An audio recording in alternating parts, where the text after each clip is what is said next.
Hi everyone, this is Patrick Cornelius. I'm a saxophonist and composer, and I'm really happy and honored that y'all are going to be playing my song Infinite Blue this season. I just want to tell you a little bit about the piece, maybe give you an idea where I'm coming from.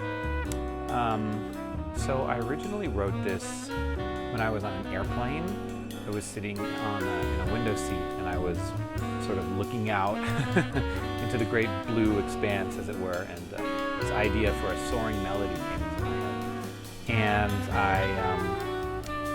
And I wrote something down. I took out my manuscript pad, which I always bring on a plane, just in case inspiration strikes, because you never know. And I wrote out a melody, and then eventually I came home from my trip, and I went to the piano and I played through it, and it wasn't that good, but it wasn't that bad either. So I sat down and I put some work into it over a few days, and this tune is what came out. So it really has, it's a through composed tune in a sense that there isn't a repeating section, and there aren't a whole lot of motifs that repeat. Unlike a lot of my music tends to be pretty tightly organized around motifs and recurring themes and ideas. But this one, I just sort of rode through it, and the general feeling is it's kind of mysterious and open and spacey, with a sense of, like, a real sense of wonder, if you can try to approach it that way. The first section builds into a crescendo until bar 7.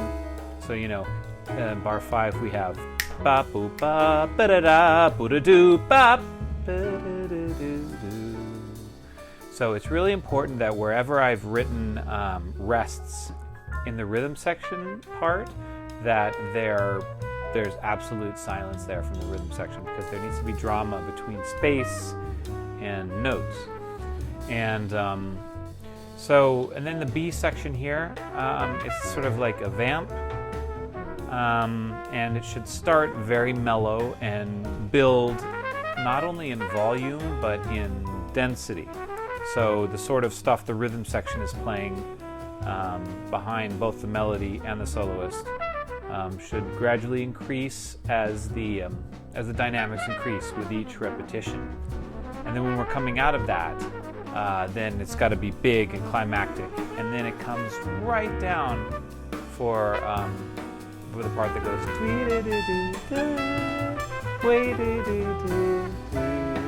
then it fades up really mysteriously. So when you're soloing, really try to think, because the chords can seem kind of non-functional. In the traditional sense, like there aren't any 2-5-1s, but I think that if you focus on the shape of the melody and the phrasing of the melody, and think about the common tones between the chords, I think that'll help you come up with some really nice melodies. And try to think less like harmonically and beboppy, and more melodically. Think about leaving a lot of space for your rhythm section to fill in behind you, or not, or to leave space too. I mean, I think the key to this tune is the concept of space, considering it was inspired by flying in an airplane through the sky. As far as the nuts and bolts of the harmony, I'll just say that none of this is really functional. So I always try to figure out a way to relate non-functional harmony to bebop language and vocabulary. So, whenever I see a sus chord, in my music a sus chord is almost always functioning like a dominant. Especially here you have, in bar 3, you have the B7 sus 4 followed by the E over D.